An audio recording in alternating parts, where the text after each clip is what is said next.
Dios les bendiga. Espero que el Señor nos acompañe en toda la enseñanza de hoy y comienza con una pregunta ¿eres bienaventurado? Porque el Señor siempre le habla a una población y le dice, bienaventurado es. ¿Pertenecemos a ellos? ¿Tenemos bien claro qué es ser bienaventurado? Bueno, vamos a aprenderlo en el día de hoy, para lo cual vamos a compartir nuestro material dentro del seminario que estamos dando de la soberanía de Dios. Y en la soberanía de Dios, donde Él es el dueño de todo, Él controla todo el universo, nada se le sale de sus planes. Unas cosas las coloca y otras las permite para bien. ¿Eres bienaventurado? Nuestra respuesta a lo que Jesús nos dice: el que cree en mí, como dicen las escrituras, siempre nos está llevando a tener un parámetro para vigilar nuestra espiritualidad y el crecimiento, el desarrollo espiritual, que es lo más importante. Sin ello no hay nada. El que cree en mí, como dice la escritura, de su interior correrán ríos de agua viva. ¿Cómo interpretar esto? Recordemos que agua en la palabra significa sabiduría. Sabiduría que produce vida. Jesús dijo, mi palabra es espíritu y es vida. He venido para darles vida y vida en abundancia, porque no la tenían. ¿Qué tanto nos acercamos a este texto diariamente? Esto que estoy creyendo está en el plan de Dios porque lo dice su escritura. ¿De qué manera interpretamos las circunstancias que nos toca vivir cada día? Esto dijo del Espíritu que habían de recibir los que creyesen en él, pues aún no había venido el Espíritu Santo porque Jesús no había sido aún glorificado. Mira que aquí está generando un punto de quiebre donde dice antes y después de la venida del Espíritu Santo, y este es un indicador muy importante para poder interpretar adecuadamente la palabra de Dios. Por eso todo el Antiguo Testamento es una palabra profética de lo que se iba a cumplir en Jesús, y ya se cumplió todo. Y viene el periodo de la gracia con la llegada del Espíritu Santo, donde en el libro de los Hechos se hace la fundación de la iglesia.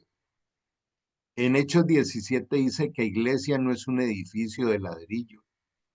La iglesia es la reunión de todos aquellos que al recibir al Espíritu Santo hemos sido hechos templos del Espíritu.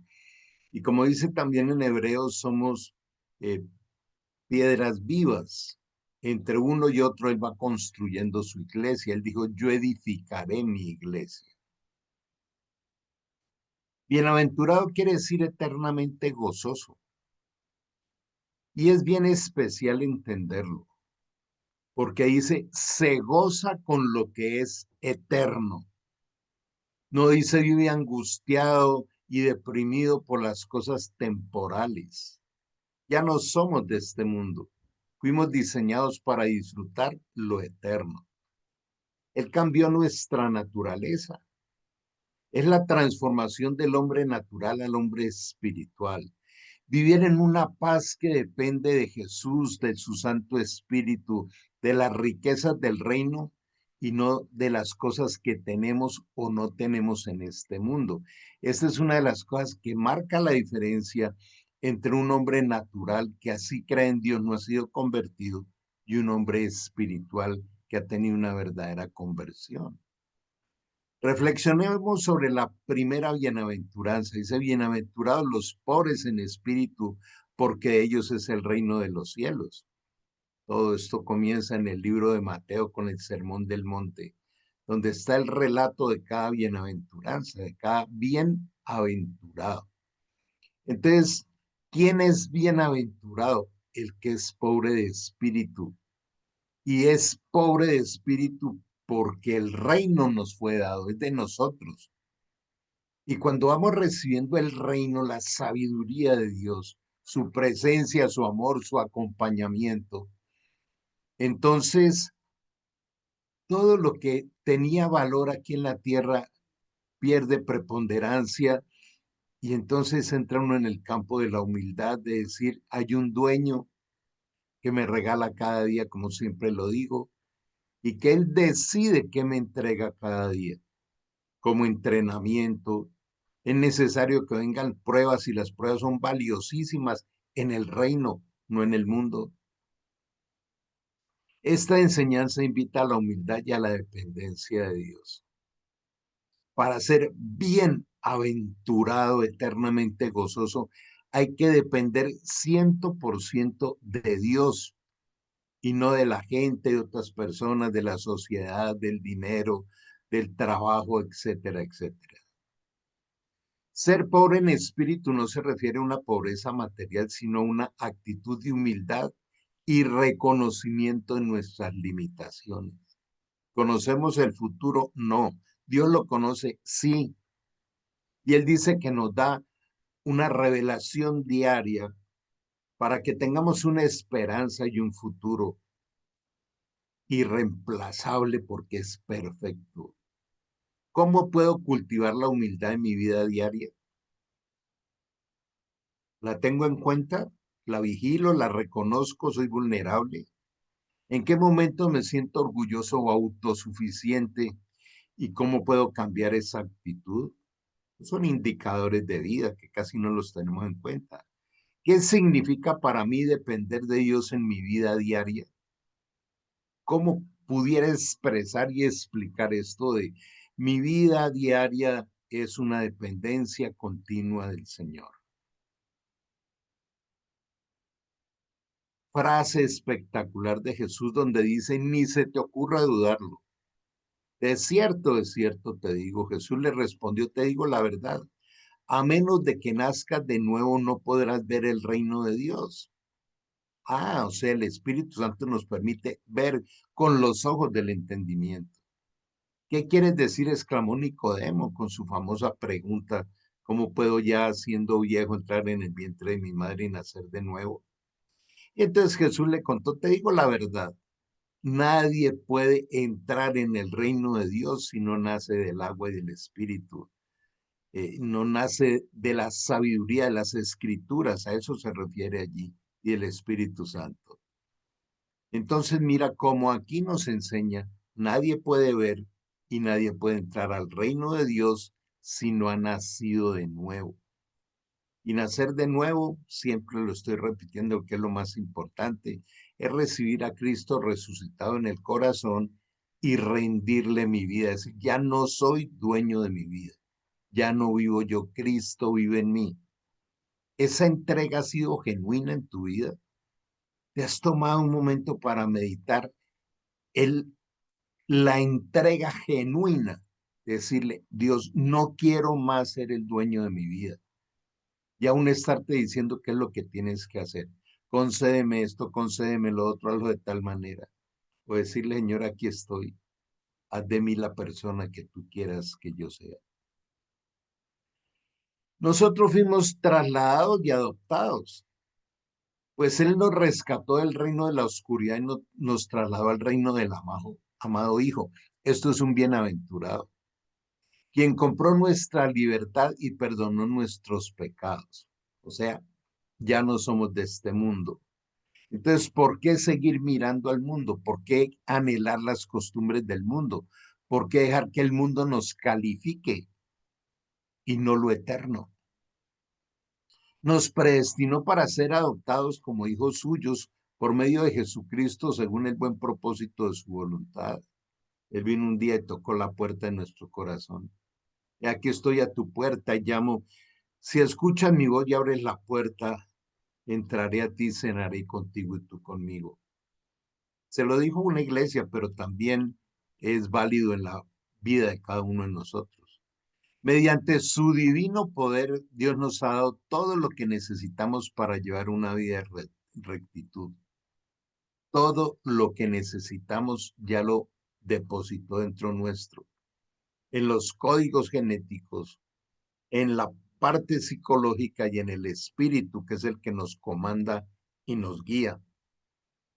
No necesitamos nada externo. Él dice que cada día nos da lo que necesitamos, cada día. Todo esto lo recibimos al llegar a conocer a aquel que nos llamó por medio de su maravillosa gloria y excelencia. Y debido a su gloria y excelencia nos ha dado grandes y preciosas promesas. Quiero hacer una pausa aquí. ¿Alguna vez te has detenido en este rincón poderoso de la Biblia? Donde Dios nos está diciendo, te entregué todas las promesas. Y el dártelas, entregártelas, ya son tuyas, tienen un propósito. Y ese propósito es para que puedas participar de lo sobrenatural, de lo eterno, de lo que no es de este mundo, para que puedas escapar de la corrupción. Aquí entramos en un gimnasio increíble. ¿Qué cosas de este mundo todavía nos atraen o nos oprimen o nos deprimen o todo aquello que quieras que venga del falso sistema de este mundo del engaño? Pero él dice, a través de las promesas, derriban, destruyen todo aquello que el mundo lo quiere oprimir.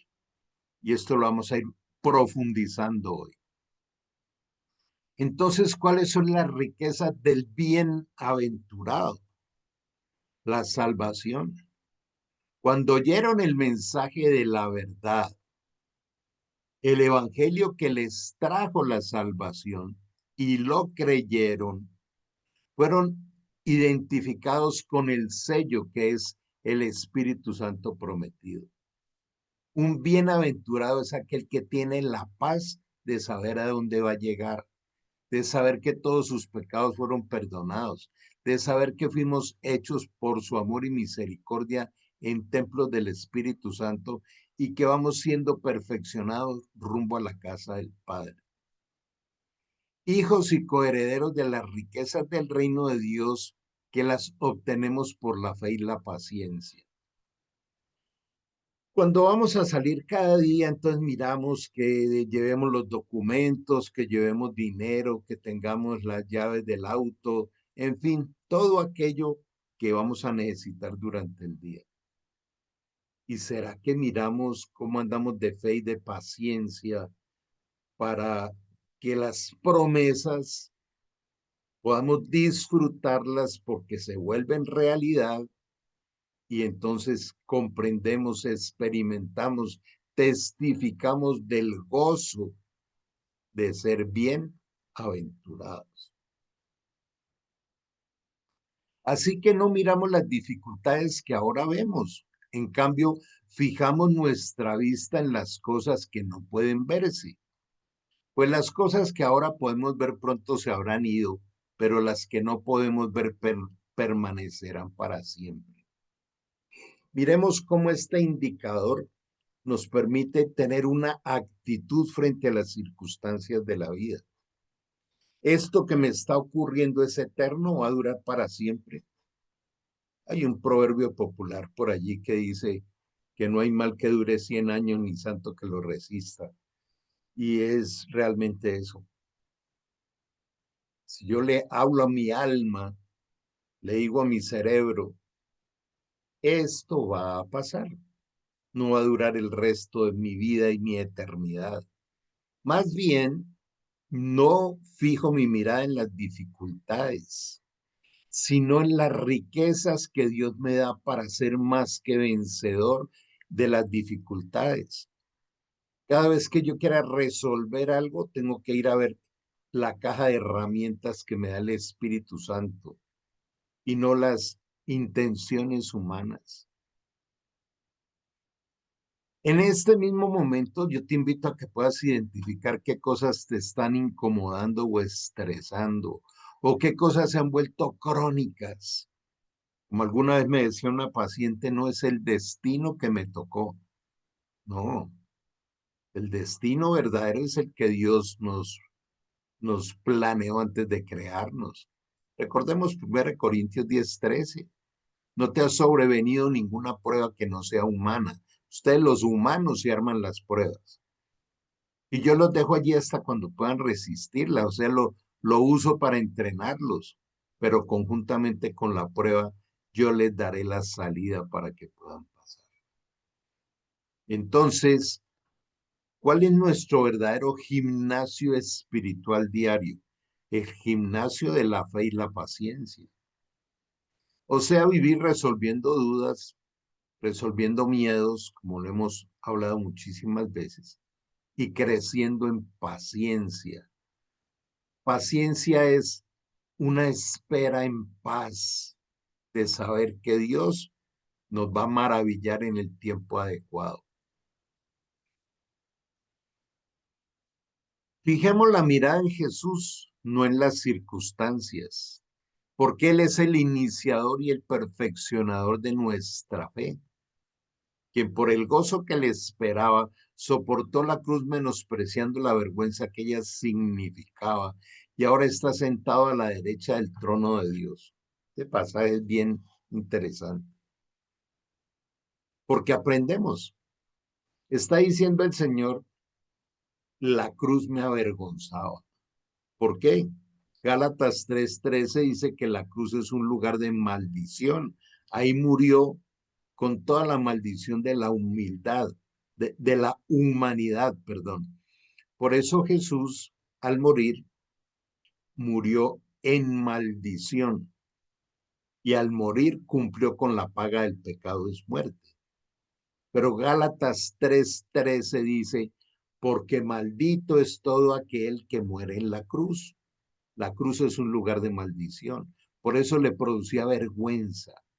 Pero él dice que él menospreció esto al saber la promesa de Dios de lo que le esperaba, no solo de sentarse a la derecha del Padre, sino de liberarnos a todos nosotros, aún por estar hoy en día en esta reflexión. Él dijo, menosprecio la vergüenza de la cruz, pero nos deja el modelo, donde él dice, mira, ¿qué representaría para ti la cruz en este momento? Los conflictos familiares, financieros, de salud, etcétera. ¿Por qué no los menosprecias viendo la gloria de Dios que vendrá sobre tu vida?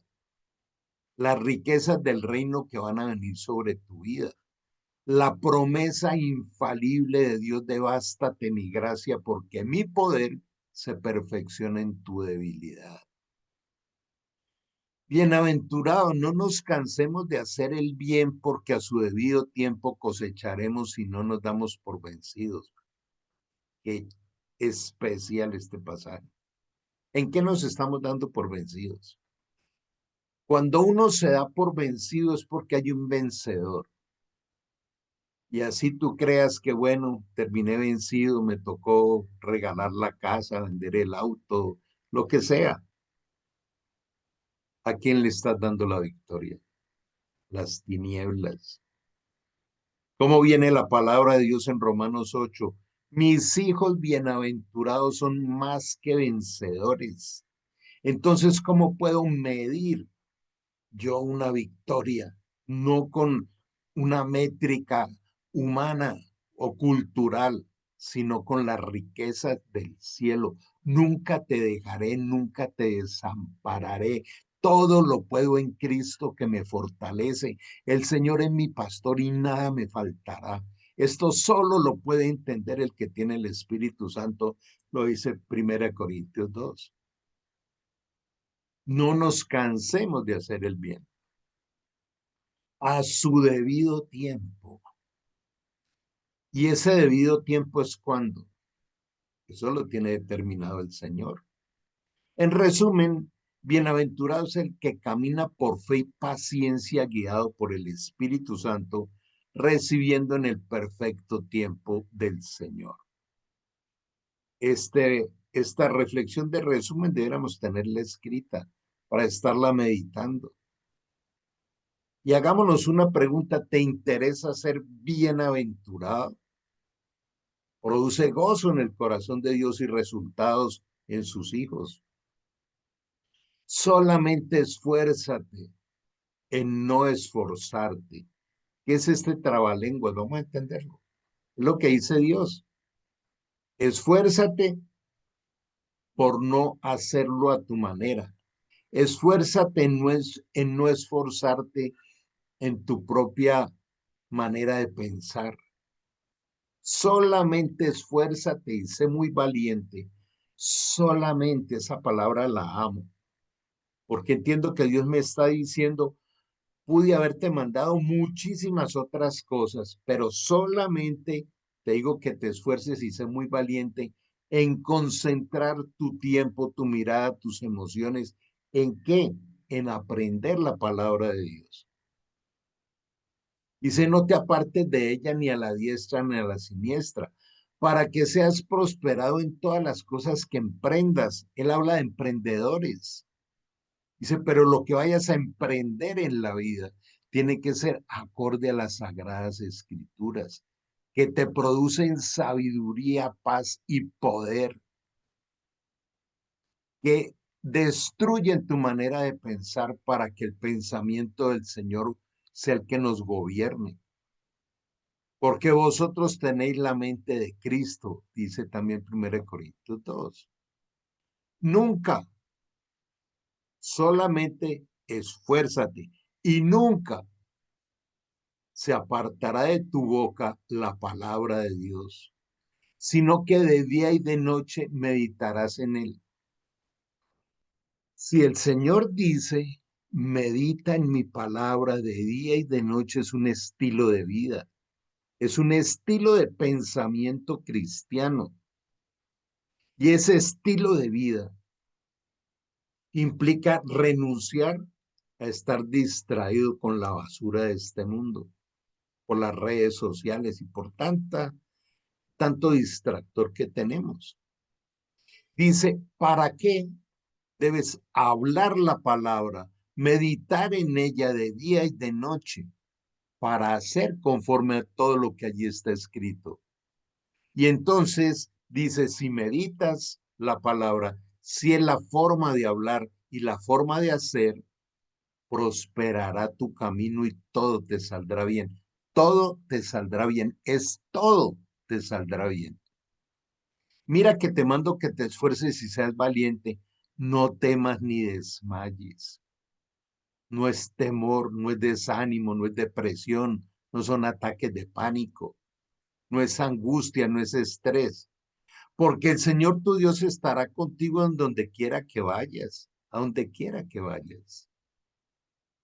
Algo que me costó en algún momento fue cortar el cordón umbilical con mis hijas, pero sé que donde ellas están, está el Señor allí y Él escucha mis oraciones por ellas.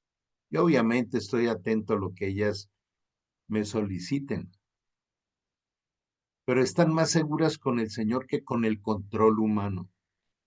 Tienes preocupación por ser protector y controlador de cada aspecto de tu hijo o de tu hija, o aún de tu esposo o de tu esposa, hasta de los trabajadores.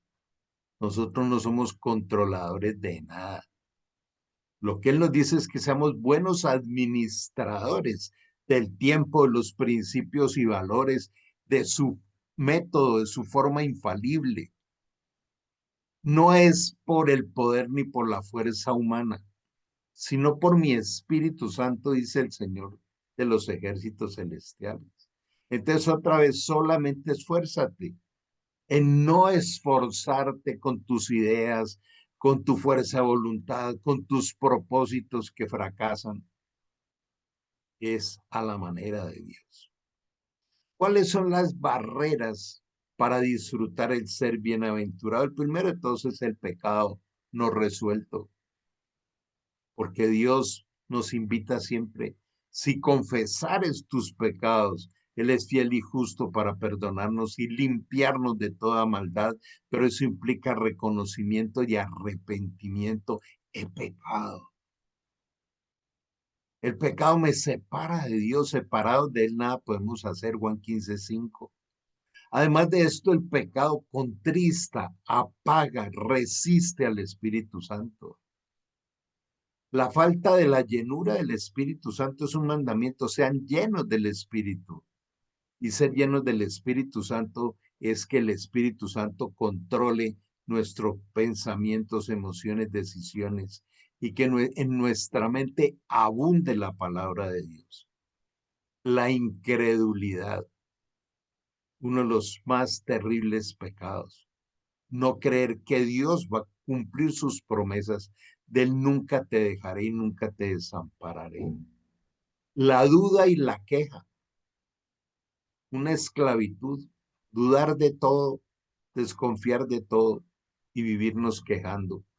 Cárcel, esclavitud. Las oraciones ineficaces. Por eso dice en Santiago, la oración eficaz del justo puede mucho. Luego las oraciones ineficaces de los injustos producen ruina. Lo dicen más de un pasaje. Hay una porción en uno de los salmos que dice que Dios bendice el camino de los justos y trastorna el camino de los impíos. No solo es que el pecado te lleva al fracaso, sino que Dios no va a permitir que a través del pecado triunfes. Es como decirle a Dios, es que mis diseños, mis antojos, el me gusta o no me gusta es mucho mejor que lo que tú me mandas. Por eso dice en Proverbios 1:7 que el temor a Dios es el principio de la sabiduría, la ignorancia. ¿Por qué dice el Señor en Proverbios 4, adquiere sabiduría, adquiere inteligencia y por encima de todas tus posesiones adquiere sabiduría? Cuando yo no tengo sabiduría, tengo ignorancia, para que tenga una limitada, contaminada sabiduría humana. Las filosofías, la nueva era, todo esto que ustedes quieren. Pero la sabiduría de Dios Él no se la da a todo el mundo. Pero para sus hijos Él sí nos promete, te la daré abundantemente. La autosuficiencia, este sutil pecado de la altivez y el orgullo. Hago lo que me parece cada día. Me guían las emociones, no la palabra de Dios. Tomo las decisiones que me parecen, no las que el Espíritu Santo me guía. No necesito ayuda de nadie.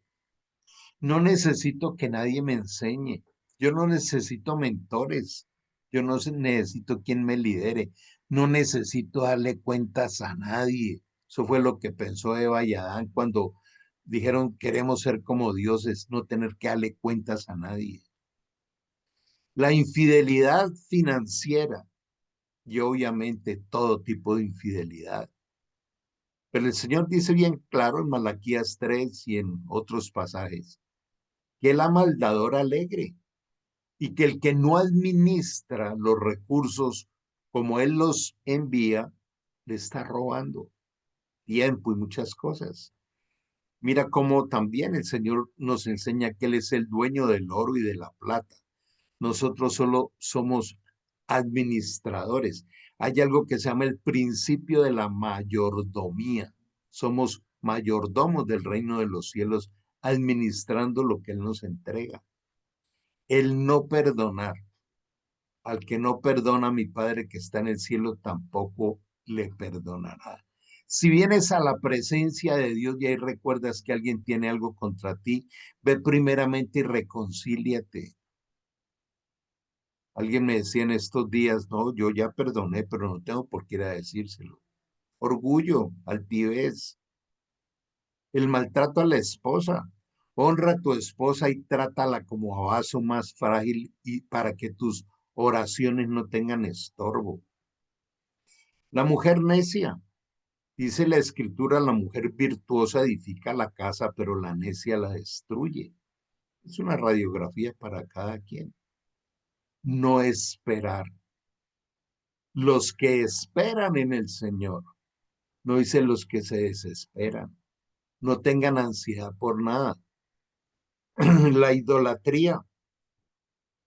La idolatría es todo aquello que me produce paz, tranquilidad, alegría, gozo y no es el Señor. En su presencia hay plenitud de gozo, dice el Salmo 16. Deleítate a sí mismo en el Señor. ¿Qué me está reemplazando el deleite de Dios? ¿Qué me lo está reemplazando? El no congregarse, no dejando de congregarse como algunos acostumbran. Dice ser generosos y más con la familia de Dios. Y generoso no solo es dinero, es acompañamiento, es solidaridad, es unidad, es orar unos por otros, es enseñarle los unos a los otros la sana doctrina. La inconstancia. A veces voy a la palabra, a veces no, tibio, de doble ánimo, a veces oro, otras veces no oro, a veces me congrego, otras veces no. La falta de fe, lo cual es un versículo paralelo con la incredulidad. Sin fe es imposible agradar a Dios y el justo por la fe vivirá. Y le decía a sus discípulos, hombres de poca fe. El miedo, porque el que está en miedo no ha sido perfeccionado en el amor. Y el perfeccionamiento en el amor consiste en tener una profunda relación con Dios. Es un tema que estoy trabajando que se llama la contemplación de Dios. Contemplar a Dios es pasar tiempo con Él. Contemplarlo no es con los ojos visibles, sino con los ojos del entendimiento. Es una experiencia única de cada persona, irrepetible, allí en el lugar secreto, a solas en la habitación. No servirle a Dios, siervo inútil, le dijo alguno. Pero ¿qué tal la manera como lo califica?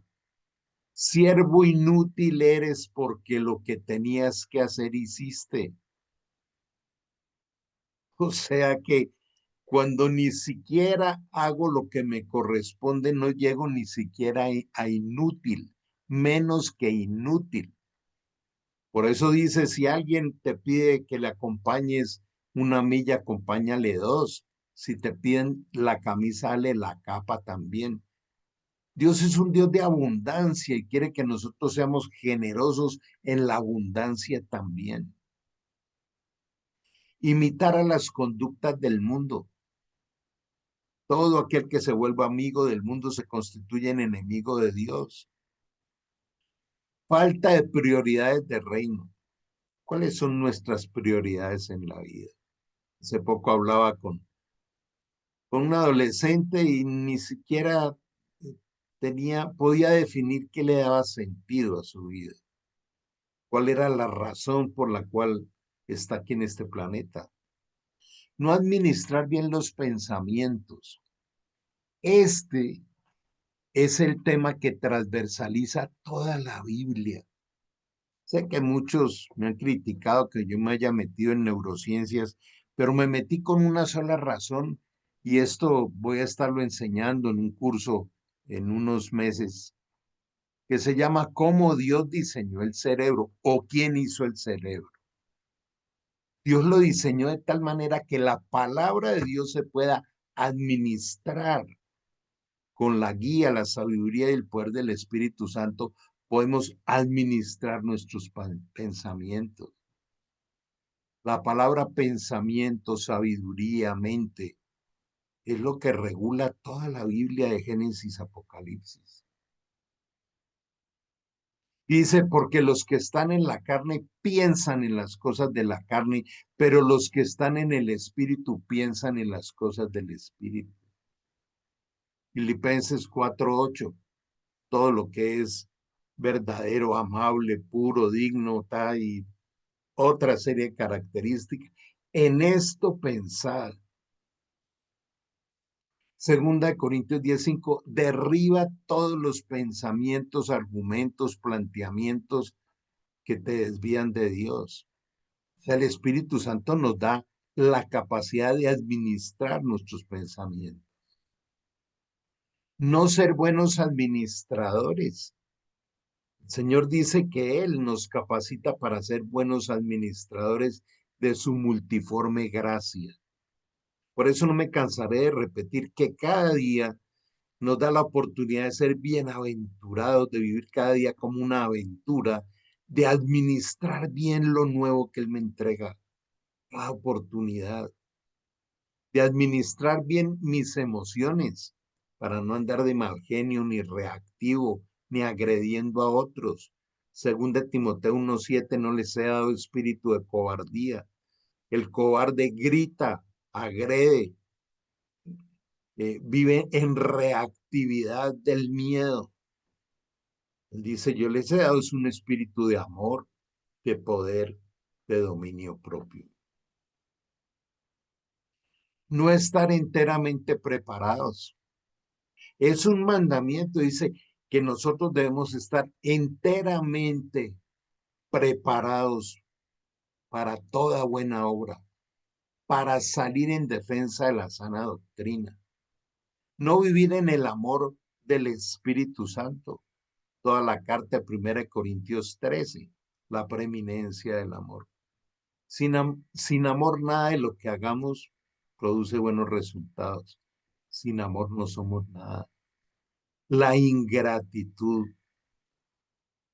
¿Por qué no hacer un alto y decirnos la verdad? ¿Qué tanta gratitud tengo con Cristo que dio su vida por mí en la cruz, que me dio la salvación, que me metió al camino, que me está llevando al Padre, que me está preparando esa habitación eterna, que es el oportuno socorro, que me ama con amor eterno, que nada ni nadie me podrá separar de Él y que jamás me desamparará? ¿Cuál es mi gratitud? La gratitud con cada día que nos regala. La falta de misericordia. Mísero en misericordia es amor, colocar amor en la miseria de los otros. Poder salir del cáncer, del mirar, juzgar y reaccionar, para vivir en el espíritu que contempla, comprende y ayuda.